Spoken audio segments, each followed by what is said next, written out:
നമസ്കാരം. ഏവർക്കും എല്ലാ ദിവസവും രാവിലെയുള്ള പ്രീ മാർക്കറ്റ് റിപ്പോർട്ടുകളിലേക്ക് സ്വാഗതം. ഇന്ന് ഓഗസ്റ്റ് 11, 2025 തിങ്കൾ. അങ്ങനെ നമ്മൾ ഈ മാസത്തെ രണ്ടാമത്തെ ആഴ്ചയിലേക്ക് പ്രവേശിക്കുകയാണ്. ഈ ആഴ്ചയിൽ നമുക്ക് ആകെ 4 ട്രേഡിംഗ് സെക്ഷൻ മാത്രമേ ഉള്ളൂ. 15-ാം തീയതി വെള്ളിയാഴ്ച സ്വാതന്ത്ര്യദിനം ആയതുകൊണ്ട് തന്നെ അന്ന് എക്സ്ചേഞ്ചുകൾ അവധിയിലായിരിക്കും. കഴിഞ്ഞ വെള്ളിയാഴ്ചയിലും US ട്രേഡ് താരിഫിന്റെ ഹൈക്കിന്റെ ഭാഗമായിട്ടും വീക്കായ ക്വാർട്ടർ ഏർണിംഗ്സിന്റെ ഫലമായും നമ്മുടെ മാർക്കറ്റ് നഷ്ടത്തോടുകൂടി വ്യാപാരം അവസാനിപ്പിക്കുന്ന കാഴ്ചയാണ് ദൃശ്യമായത്.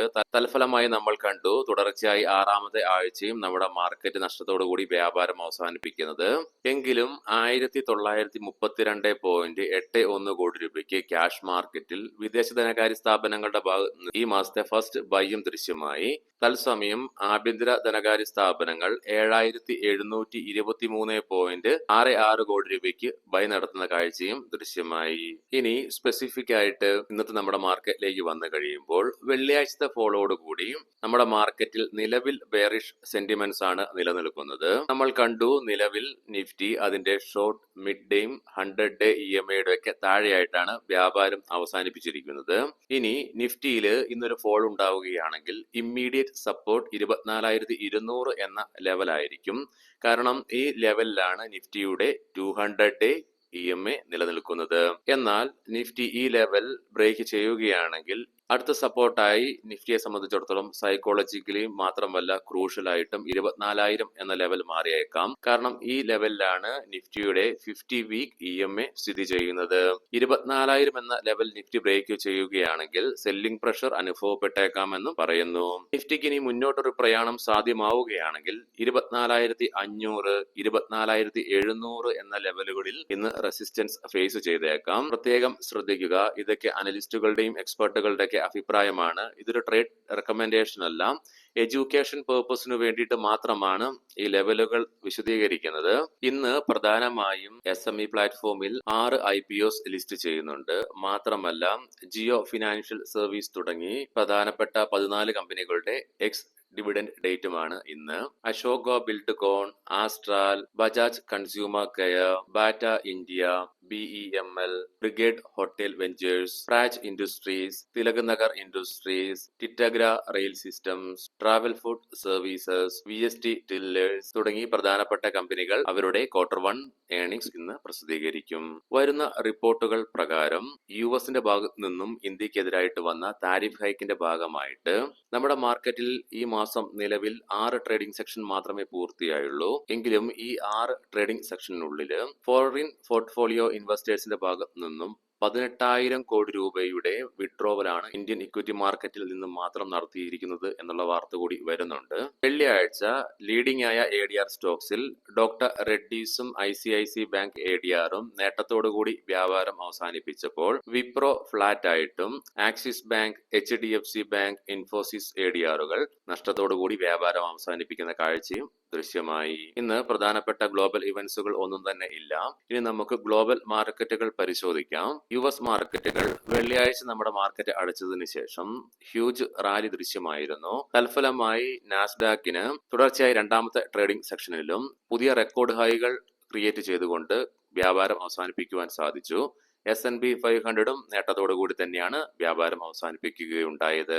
ഡോ ജോൺസ് ഫ്യൂച്ചർ നിലവിൽ 102 പോയിന്റുകളുടെ നേട്ടത്തോടുകൂടി വ്യാപാരം തുടർന്നുകൊണ്ടിരിക്കുന്നു. യൂറോപ്യൻ മാർക്കറ്റ്സിലേക്ക് വരുമ്പോൾ റഷ്യ ഉക്രൈൻ സീസ് ഫയറിനുള്ള പ്രതീക്ഷകൾ വർദ്ധിച്ചതിനെ തുടർന്ന് ബാങ്കിംഗ് സ്റ്റോക്കുകളിലുണ്ടായ ഉയർച്ച മൂലം നേട്ടത്തിലായിരുന്നു യൂറോപ്യൻ മാർക്കറ്റ്സ് എങ്കിലും ക്ലോസിംഗ് ബേസിസിൽ UK, ജർമ്മൻ മാർക്കറ്റുകൾ നഷ്ടത്തോടുകൂടി വ്യാപാരം അവസാനിപ്പിക്കുന്ന കാഴ്ചയും ദൃശ്യമായി. തത്സമയം ഫ്രാൻസ് മാർക്കറ്റ് നേട്ടത്തോടു കൂടിയിട്ടാണ് വ്യാപാരം അവസാനിപ്പിക്കുക ഉണ്ടായത്. നിലവിലെ ഗിഫ്റ്റ് നിഫ്റ്റിയുടെ ഇൻഡിക്കേഷൻ പ്രകാരം ഫ്ലാറ്റ് അല്ലെങ്കിൽ സ്ലൈറ്റ്ലി പോസിറ്റീവോട് കൂടിയിട്ടുള്ള ഒരു ഓപ്പണിംഗ് ആണ് നമ്മുടെ മാർക്കറ്റിൽ പ്രതീക്ഷിക്കുവാൻ സാധിക്കുക.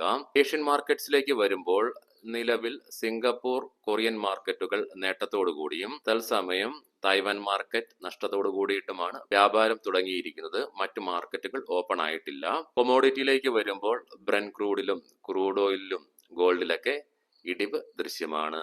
ഇനി നമുക്ക് നിഫ്റ്റിയുടെയും ബാങ്ക് നിഫ്റ്റിയുടെയും ടെക്നിക്കൽസിലേക്ക് സ്പെസിഫിക് ആയിട്ട് പ്രവേശിക്കാം. നിഫ്റ്റിയുടെ PCR 0.48 ആയിട്ടും മാക്സ് പെയിൻ 24,500 എന്ന നിലയിലുമാണ്.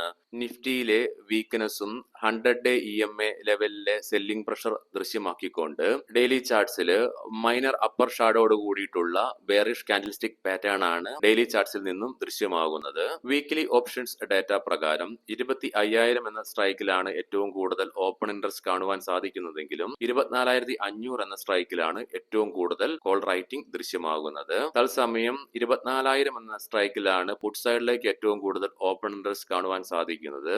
അതേസമയം 24,300 എന്ന സ്ട്രൈക്കിലാണ് ഏറ്റവും കൂടുതൽ പുട്ട് റൈറ്റിംഗ് നിലവിൽ ദൃശ്യമാകുന്നത്. ബാങ്ക് നിഫ്റ്റിയുടെ PCR 0.71 ആയിട്ട് നിലനിൽക്കുന്നു. മാക്സ് പെയിൻ 55,500 എന്ന നിലയിലും. ബാങ്ക് നിഫ്റ്റിയിലും വെള്ളിയാഴ്ചത്തെ ഫോളോയോടുകൂടി 100 ഡേ EMA ലെവൽ ടെസ്റ്റ് ചെയ്യുന്നതായിട്ട് ദൃശ്യമായി. തൽഫലമായി ബെയറിഷ് എൻഗൾഫിംഗ് പാറ്റേൺ ആണ് ഡെയിലി ടൈം ഫ്രെയിമിൽ ദൃശ്യമാകുന്നത്. മന്ത്ലി ഓപ്ഷൻസ് ഡാറ്റ പ്രകാരം 57,000 എന്ന സ്ട്രൈക്കിലാണ് കോൾ സൈഡിലേക്കും പുട്ട് സൈഡിലേക്കും ഏറ്റവും കൂടുതൽ ഓപ്പൺ ഇൻട്രസ്റ്റ് കാണുവാൻ സാധിക്കുന്നതെങ്കിലും 55,500 എന്ന സ്ട്രൈക്കിലാണ് ഏറ്റവും കൂടുതൽ കോൾ റൈറ്റിംഗ് ദൃശ്യമാകുന്നത്.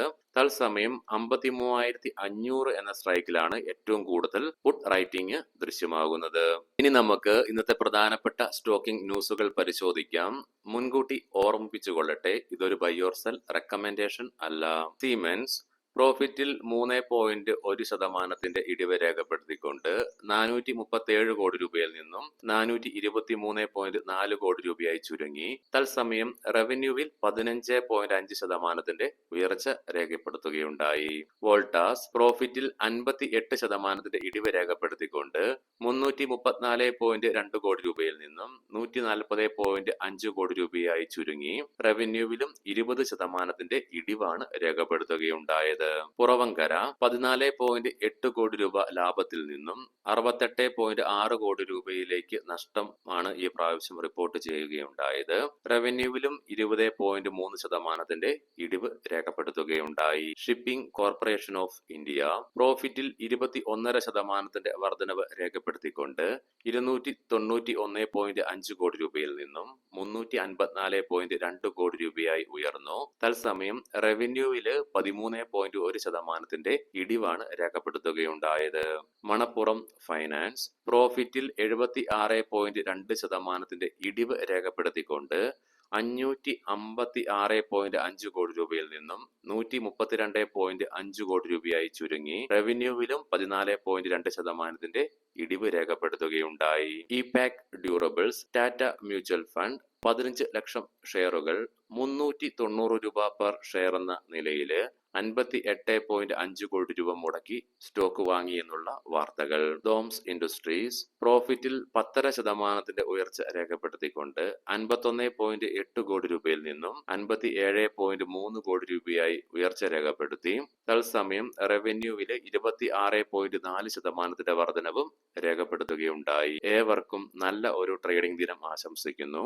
വൈകുന്നേരം പോസ്റ്റ് മാർക്കറ്റ് റിപ്പോർട്ടുമായിട്ട് കണ്ടുമുട്ടാം. നന്ദി, നമസ്കാരം.